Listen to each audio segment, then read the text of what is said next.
नमस्कार, मैं हूं वंदना पांडे और आप देख रहे हैं के न्यूज इंडिया। बुलेटिन की शुरुआत करेंगे उससे पहले हेडलाइंस। यूपी के कई जिलों में ओले के साथ बारिश। सीएम योगी ने फसलों के नुकसान पर मांगी रिपोर्ट। महाराजगंज पहुंची राज्यपाल आनंदीबेन पटेल। कई योजनाओं के लाभार्थियों को प्रमाण पत्र वितरण कार्यक्रम में शिरकत की। जिलाधिकारी, पुलिस अधीक्षक सहित तमाम अधिकारी मौजूद रहे। यूपी बोर्ड के मूल्यांकन से पहले माध्यमिक शिक्षकों में आक्रोश। बोर्ड कॉपियों को पहुंचाने को लेकर के गाड़ियां नहीं मिली, जिससे आक्रोशित नजर आए शिक्षक। प्रदेश के 13 धार्मिक मार्गों का होगा कायाकल्प। शासन ने 76 करोड़ की धनराशि पर लगाई मुहर। और वहीं अलीगढ़ में दिखा जहरीली शराब का कहर। एक की मौत, दूसरा गंभीर हालत अस्पताल में भर्ती। देवरिया में मानव कंकाल का अवशेष मिलने से सनसनी। खेत में मिला मानव कंकाल। खुदिया पाठक गांव के सिवान पहुंची फॉरेंसिक टीम साक्ष्य जुटाने में जुटी। आप देख रहे हैं के न्यूज, खबरों का सारथी। और सीधा चलते हैं सहारनपुर, जहां पर सीएम योगी आदित्यनाथ क्या कुछ कह रहे हैं आपको सुना देते हैं। आने वाले समय में दिल्ली की आपकी मात्र 2.25 घंटे काम हो रहे हैं। यह कार्य जैसे ही कंप्लीट होगा आपकी कनेक्टिविटी बेहतर हो जाएगी। सहारनपुर की यहाँ की पहचान को एक वैश्विक मान्यता मिले। वन डिस्ट्रिक्ट वन प्रोडक्ट के बाद फूड कार्बिंग को आज वैश्विक मान्यता मिल रही है। लगभग 1000 करोड़ रुपए का यहाँ का फूड कार्बिंग का प्रोडक्ट एक्सपोर्ट हो रहा है, यानी दुनिया की मार्केट में पहुंच रहा है। ये कार्यक्रम पहले भी थे, फैसिलिटी पहले भी थे,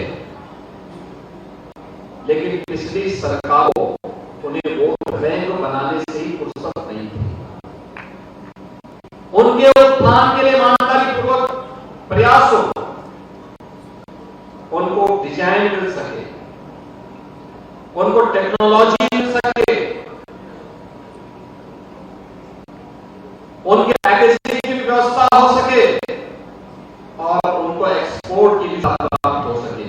पिछली सरकारें इस पर कहां पहुंची? जब प्रदेश का मुखिया 12 बजे सो के था तो तब तो 12 बजे सो के उठेगा तो फिर उसको तैयार होने में जाएंगे, फिर उनका पिकनिक का समय और अपनी मित्र मंडली के साथ समय व्यतीत करने में भी फिर उनका ऐसे ही आया होता था। जब निकल जाते थे पब्लिक तरसती रहती थी और उल्टे उनके गुर्गे इसको तबाह करते थे। हर जिले में उन्होंने वन डिस्ट्रिक्ट वन माफिया दे दिया था। हमने वन डिस्ट्रिक्ट वन प्रोडक्ट दिया है। अब फैसिलिटी और प्रोडक्ट को उस पहचान को वैश्विक मान्यता मिले और रोजगार का सृजन हो। उत्तर प्रदेश इस दिशा में तेजी आगे बढ़ रहा है। आज आप देख रहे होंगे वन डिस्ट्रिक्ट वन प्रोडक्ट को देश के अंदर भी दुनिया के अंदर भी मान्यता मिल रही है। उत्तर प्रदेश के अंदर एक तरफ यहाँ के स्थानीय कारीगर, हस्तशिल्पी और किसानों के प्रोडक्ट को वैश्विक मान्यता मिल रही है। रोजगार का सृजन यही हो रहा है, नौकरी यही मिल रही है, काम कारोबार यही पनप रहा है। और दूसरी तरफ पिछली सरकारों के उन मुर्गों को जो माफिया पैदा किए थे उनको भी रसातल तक पहुंचाने का काम सरकार भी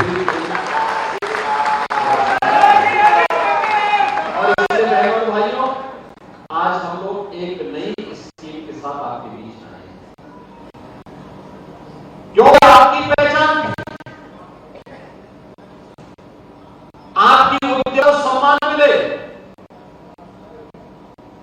आपके परिश्रम सामने शासन नतमस्तक हो और प्रोत्साहित करे। इसी के लिए सरकार आपके पास होती है। सरकार इसी के लिए जाती है। सरकार इसलिए नहीं बनाई जाती भाई भतीजावाद करके हम लूट शुरू करते हैं। अभी आपने देखा होगा होली की खुशबू को कितना 844 युवाओं की भर्ती एक झटके में रिजल्ट निकाल करके कर दी है। सहारनपुर के बहुत सारे युवाओं को नौकरी मिली है। आपके गांव, आपके मोहल्ले के बहुत सारे युवा होंगे, बनीजिए उनको। और मैं अपने माननीय विधायकों से भी कहूंगा कि अपने अपने विधानसभा में करिए, एक बार जब तक वो ट्रेनिंग के लिए जाते हैं, एक बार बैठिए उनके साथ में, किसी होली के कार्यक्रम में बुलाइए उनको। और इसमें भी 12,000 से अधिक बेटियां भर्ती हुई हैं। आप सोचिए 1947 से लेके 2017 तक उत्तर प्रदेश पुलिस बल में केवल 10,000 महिलाएं कार्यरत रही, कुल 10,000। और हमने एक ही भर्ती में 12,000 से अधिक बेटियों को भर्ती कर दिया। इससे पहले भी 1,56,000 भर्ती हुई।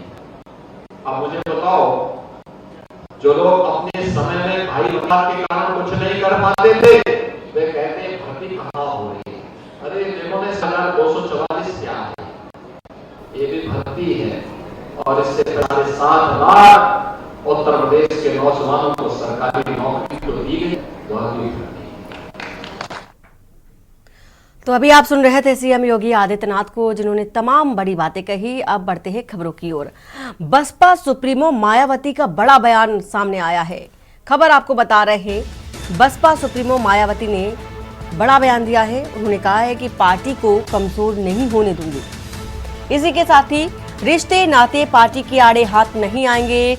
रिश्ते नाते जो कि है वो पार्टी के सामने नहीं आएंगे। रिश्ते जो नाते हैं, लगातार देखा जा रहा था मायावती को लेकर के, जो भतीजे को लेकर के जो बड़ी बात निकलकर सामने आई थी आकाश आनंद को लेकर के, और फिर उसके बाद भाई को लेकर के मायावती के तमाम जो सरगर्मियां थी बसपा में देखी गई थी मायावती के बयान को लेकर के। अब चूंकि मायावती ने साफ तौर पर मीडिया से मुखातिब होते हुए कहा कि जातिवादी पार्टियां बसपा के खिलाफ है, रिश्ते नाते जो है वो पार्टी के आड़े नहीं आएंगे। ये बड़ा बयान है। बसपा अकेले ही चुनाव लड़ने में सक्षम है, किसी की जरूरत नहीं है। रिश्ते नातों को भी उन्होंने आड़े हाथ लिया और साफ तौर पर ये इंगित कर दिया है कि बहुजन समाज जो कि है वो उनके साथ खड़ा है, उन्हें किसी की जरूरत नहीं है। जातिवादी पार्टियां चुकी है बसपा के खिलाफ है। मायावती का ये बड़ा बयान आपको बता रहे हैं।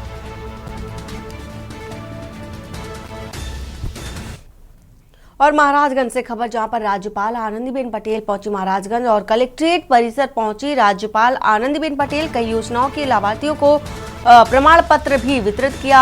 जिलाधिकारी, पुलिस अधीक्षक सहित तमाम बड़े अधिकारी मौजूद रहे। महाराजगंज से सिद्धार्थनगर विश्वविद्यालय के लिए भी अब रवाना होंगी। तो खबर इस वक्त की आपको बता रहे हैं, महाराजगंज से आनंदीबेन पटेल पहुंची और कार्यक्रम में शिरकत की। कलेक्ट्रेट परिसर में कार्यक्रम का आयोजन हुआ, जहां पर शिरकत करने पहुंची राज्यपाल आनंदीबेन पटेल। लाभार्थियों को प्रमाण पत्र भी वितरित किया है।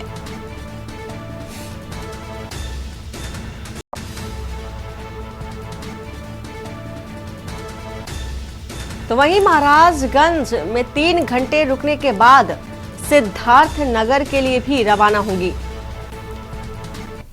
और वहीं देवरिया से खबर, जहां पर देखा जा रहा है कि ऑपरेशन कब्जा मुक्त अभियान देवरिया डीएम दिव्या मित्तल ने अभियान चलाया है। सलेमपुर उपजिलाधिकारी दिशा श्रीवास्तव ने मोर्चा भी संभाला है।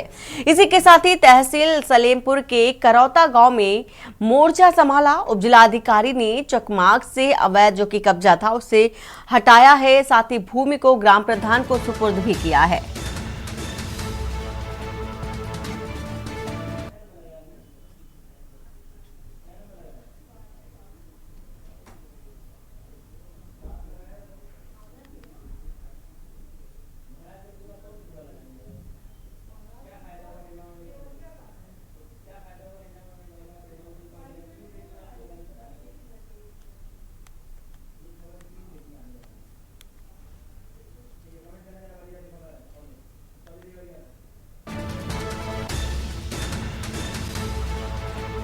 तो देवरिया से आपको ये खबर बता रहे हैं, डीएम दिव्या मित्तल ने अभियान चलाया और कब्जा मुक्त कराया है।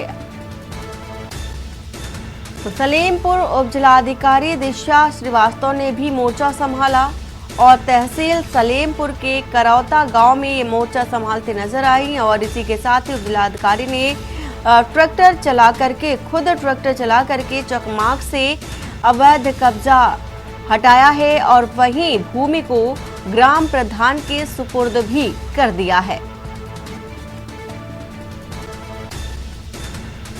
खबर देवरिया से बता रहे हैं आपको, भूमि को लेकर के जिस भूमि पर अवैध कब्जा किया गया था उस भूमि को कब्जा मुक्त कराया उप जिलाधिकारी ने और देखा यह भी जा रहा है कि ग्राम प्रधान को कब्जा मुक्त कराई गई जमीन को सुपुर्द भी कर दिया है।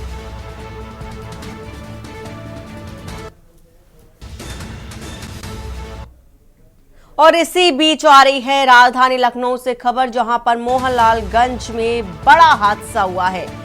बड़ी खबर आपको बता रहे हैं राजधानी लखनऊ से, कनकहा के पास सड़क हादसा हुआ है। भीषण हादसा देखा जा रहा है राजधानी लखनऊ में, डाला और दूसरी गाड़ियों में टक्कर हुई है। मोहनलालगंज में हादसा हुआ है, हादसे में कई लोग घायल हुए हैं। खबर निकल कर आ रही है सामने, चूंकि देखा जा रहा है कि हादसे में कई लोग घायल हुए हैं। लखनऊ में ये बड़ा हादसा देखा जा रहा है। मोहनलालगंज से ये खबर, हादसे से हाईवे पर जाम की स्थिति भी बन गई है। तो घायलों को हॉस्पिटल भी भेजा गया है और जहां उनका इलाज फिलहाल जारी है। तो मोहनलालगंज थाना क्षेत्र की ये घटना है जहां पर ये भीषण सड़क हादसा हुआ है। तेज रफ्तार का कहर चूंकि देखने को मिला है और मोहनलालगंज में बड़ा हादसा, तस्वीर भी आपको दिखा रहे हैं राजधानी लखनऊ से, कनकहा के पास ये सड़क हादसा हुआ है। तो डाला और दूसरी गाड़ियों में टक्कर हो गई जिसके चलते बड़ा हादसा, कई लोग घायल हैं। जो घायल हैं उन्हें अस्पताल में इलाज के लिए भर्ती कराया गया है।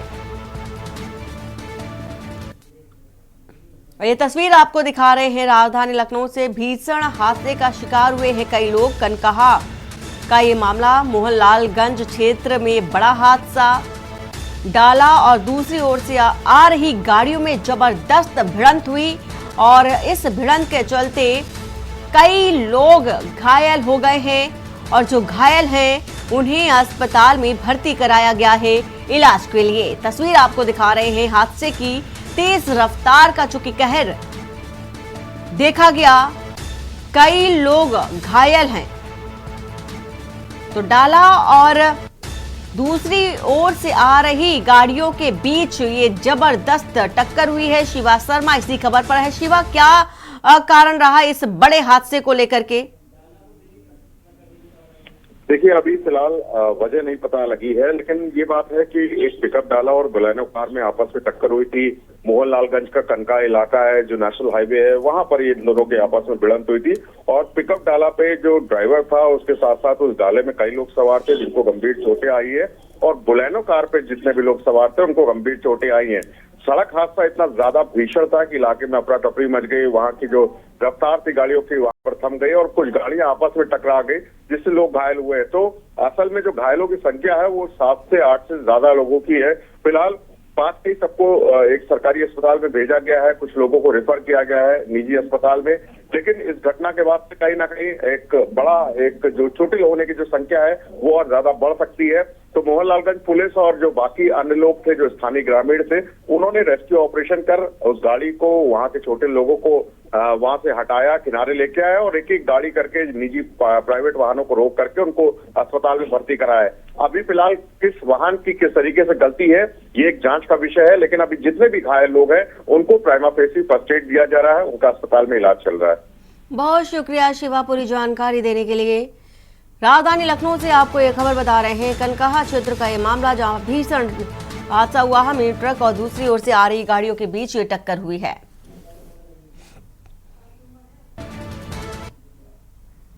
और आगरा से आपको खबर बता देते हैं, जहां पर चर्बी से बन रहा था देसी घी और मोहल्ला शेखान में पुलिस की बड़ी कार्रवाई।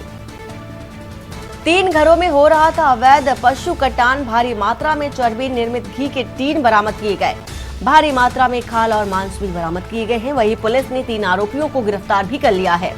थाना एतमादपुर क्षेत्र के कस्बे का ये पूरा मामला है, जहां पर इतनी बड़ी तादाद में घी का निर्माण किया जा रहा था, भारी मात्रा में चर्बी से घी बनाया जा रहा था और टीन को भी बरामद किया गया है। भारी मात्रा में खाल और मांस भी बरामद किए गए हैं।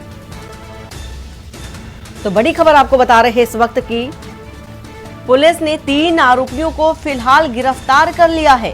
थाना एतमादपुर क्षेत्र के कस्बे का ये मामला है, जहां पर पशु की चर्बी से घी बनाया जा रहा था।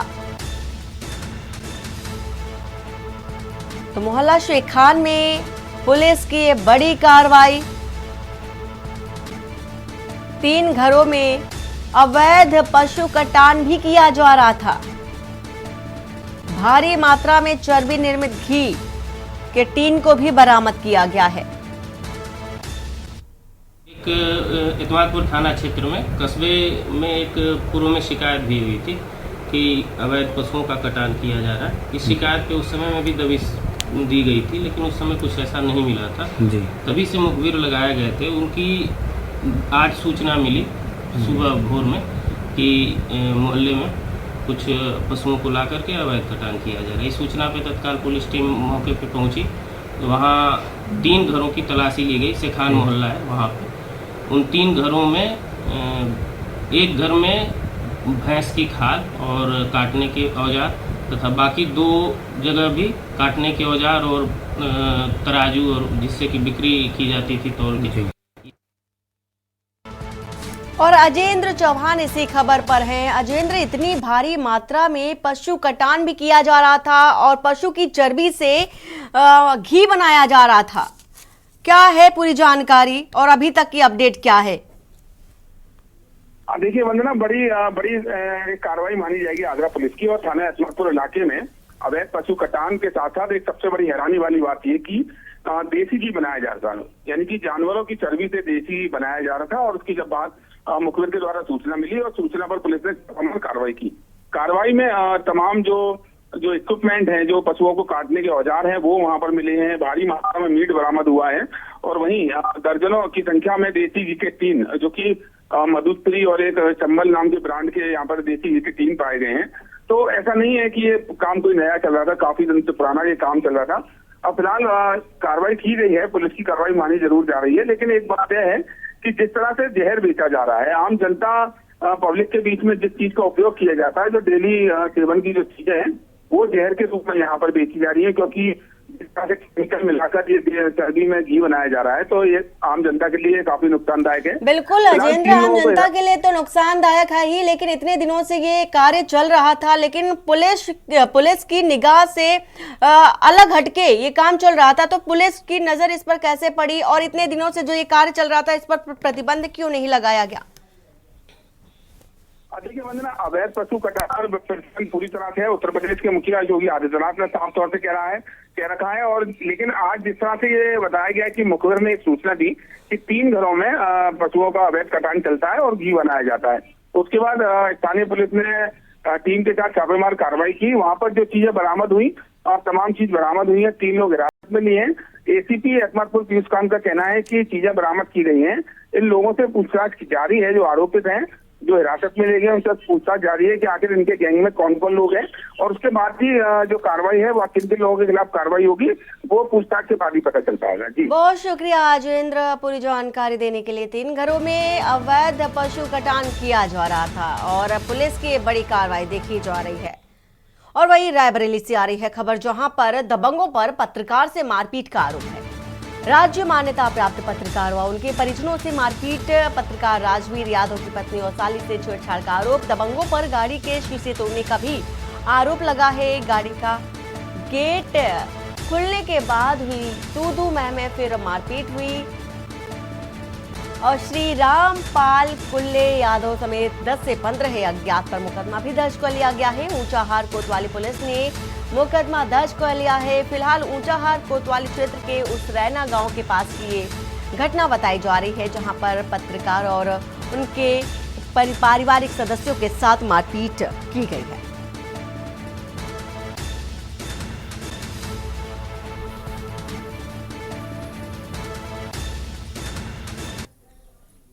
लखनऊ से खबर जहां पर मारपीट में घायल युवक की मौत हो गई है। आपसी विवाद में 20 वर्षीय युवक अनिकेत की मौत बताई जा रही है। युवक की मौत पर गैर इरादतन हत्या का केस भी दर्ज कर लिया गया। सैदपुर थाना क्षेत्र के टंटापुरवा गांव का मामला, जहां पर दो परिवारों के बीच जमकर लाठी डंडे चले और वहीं लड़ाई में कई लोग घायल भी हुए थे। घायलों का इलाज भी अस्पताल में चल रहा है। इलाज के दौरान 20 साल के अनिकेत की मौत हो गई। सैदपुर थाना क्षेत्र के टंटापुरवा गांव का ये पूरा मामला।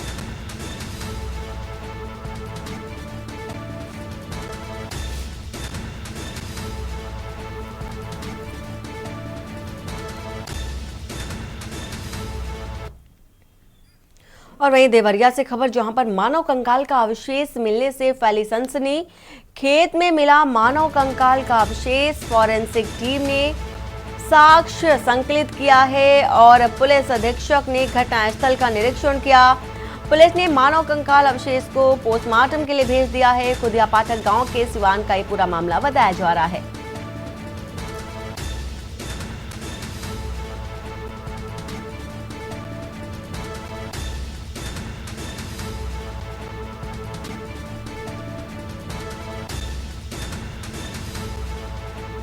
पुलिस अधीक्षक भी मौके पर पहुंचे और घटना स्थल का निरीक्षण किया है। पुलिस ने मानव कंकाल के अवशेष को भी पोस्टमार्टम के लिए भेज दिया है। जांच पड़ताल की जा रही है। खुदिया पाठक गांव का मामला है। सिवान चुकी गांव है, वहां पर ये बड़ी जो घटना है, बड़ी तस्वीर निकलकर सामने आई है। उन्नाव से इस बीच आ रही है खबर, जहां पर फांसी के फंदे से लटका मिला है युवक का शव और संदिग्ध परिस्थितियों में लटका मिला युवक का शव और शव लटकता देख परिजनों और ग्रामीणों में भी कोहराम देखा जा रहा है। पुलिस ने शव को पोस्टमार्टम के लिए भेज दिया है। 14 मार्च को होली खेलने ससुराल गया था युवक और इसी दौरान देखा जा रहा है कि पत्नी से कहासुनी में गला रेत करके हत्या का भी आरोप है। हत्या के आरोप में नामजद होने पर फरार चल रहा था युवक। कोतवाली हसनगंज का ये पूरा मामला बताया जा रहा है। और इसी के साथ साथ आपको खबर बता रहे हैं, जहां पर पत्नी से कहासुनी हुई और कहासुनी के बाद युवक ने आत्महत्या कर ली। फिलहाल इसे हत्या का रूप दिया जा रहा है।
सूचना प्राप्त हुई, जिसमें थाना चिन्हट की पुलिस और उच्च अधिकारीगण मौके पर पहुंचे, जहां यह तथ्य संज्ञान में आए कि थाना क्षेत्र चिन्हट के रहने वाले एजाज अहमद के कंधे और पीठ पर गोली लगी है, जिन्हें इलाज के लिए चंदन अस्पताल में भर्ती कराया है, जहां डॉक्टरों द्वारा उन्हें खतरे से बाहर बताया जा रहा है। उनसे पूछताछ करी गई तो उनके द्वारा बताया गया कि 2 व्यक्तियों द्वारा उन पर फायरिंग की घटना कारित कर दी गई है। पुलिस द्वारा उनसे नामजद तहरीर प्राप्त कर विधिक कार्रवाई प्रचलित में लाई जा रही है। घटना का सफल अनावरण के लिए 3 टीमों का गठन किया है। शीघ्र घटना का सफल अनावरण करके अवगत कराया जाए। और खबर हापुड़ की, जहां पर 4 वर्षीय मासूम बच्ची से दुष्कर्म का मामला सामने आया है। बता दें कि तीर्थ नगरी ब्रिजघाट के आश्रम में अपने परिवार के साथ रहने वाले 4 वर्षीय मासूम बच्ची से पड़ोस में रहने वाले युवक ने दुष्कर्म किया और युवक बच्ची को टॉफी देने के बहाने अपने कमरे में ले गया और दुष्कर्म की घटना को अंजाम दिया। घटना के बाद आरोपी ने पीड़ित परिवार को घटना का जिक्र करने पर आश्रम से निकलवाने व जान से मारने की धमकी भी दी। वहीं पीड़ित बच्ची की मां ने मुकदमा दर्ज कराया। पुलिस मुकदमा दर्ज कर आरोपी की तलाश कर रही है।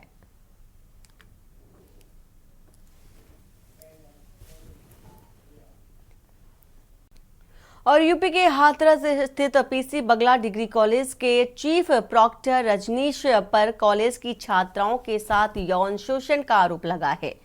थाना हाथरस गेट पुलिस ने रजनीश के खिलाफ दुष्कर्म सहित कई अन्य धाराओं में मुकदमा दर्ज किया। बता दें कि कुछ छात्राओं ने राष्ट्रीय महिला आयोग और स्थानीय पुलिस अधिकारियों को गुमनाम पत्र भेजकर रजनीश पर यौन शोषण के आरोप लगाए थे। छात्राओं ने आरोपों की पुष्टि के लिए कुछ फोटोग्राफ भी भेजे जिनमें रजनीश छात्राओं के साथ अश्लील हरकतें करते नजर आया। डीएसपी और एसएसपी द्वारा की गई जांच में आरोप सही पाए गए और इस मामले की जांच की जा रही है। सोशल मीडिया पर भी यह मामला वायरल हो गया, जिसके बाद एसपी और डीएम द्वारा टीमों का गठन कर मामले की जांच और गिरफ्तारी की प्रक्रिया भी शुरू कर दी गई है।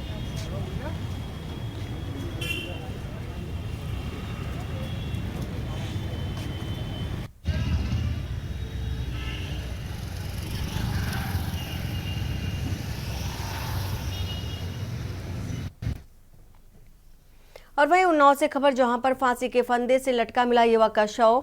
संदिग्ध परिस्थितियों में लटका मिला युवक का शव और शव लटकता देख परिजनों व ग्रामीण में कोहराम देखा जा रहा है। पुलिस ने शव को पोस्टमार्टम के लिए भेज दिया है। 14 मार्च को होली खेलने ससुराल गया था युवक और पत्नी से कहासुनी में गला रेतकर हत्या का भी आरोप है। हत्या के आरोप में नामजद होने पर फरार चल रहा था युवक और कोतवाली हसनगंज क्षेत्र के पिलखना गांव का ये मामला बताया जा रहा है।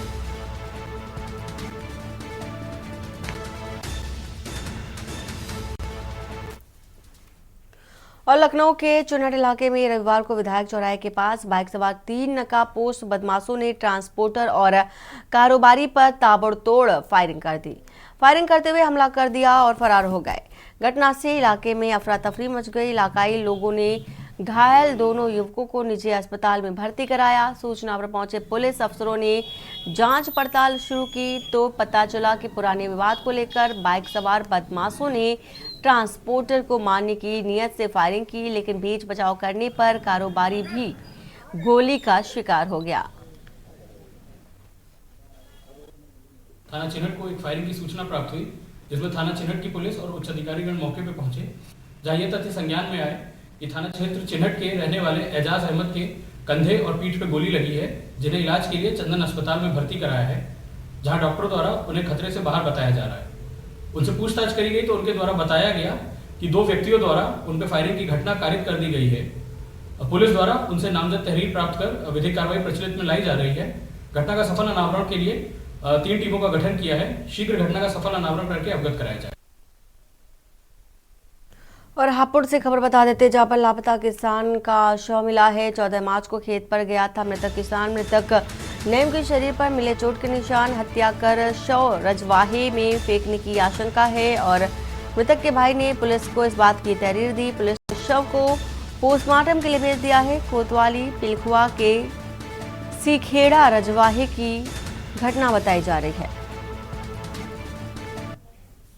और मेरे भाई का नाम नईम है, जो कि 14 तारीख से लापता है। और आज जब मैं सुबह मसूरी थाने में तहरीर दे आया हूँ तो लापता की गुमशुदगी की बम्बे में सिकेड़े मेरे भैया की क्या कहते हैं डेड बॉडी मिली। तो हम पे फ़ोन गया, हम नहाल जा रहे थे तो हम पे फ़ोन गया कि वहाँ मत जाओ, थाने में पहले यहाँ आ जाओ। पिलखुआ कोतवाली में जो लगता है सिकेड़ा गाँव, उसमें बम्बे में मिला मेरे भैया को। और बुलेटिन फिलहाल इतना ही। बाकी की खबरों के लिए बने रहिए आप के न्यूज़ इंडिया के साथ। नमस्कार।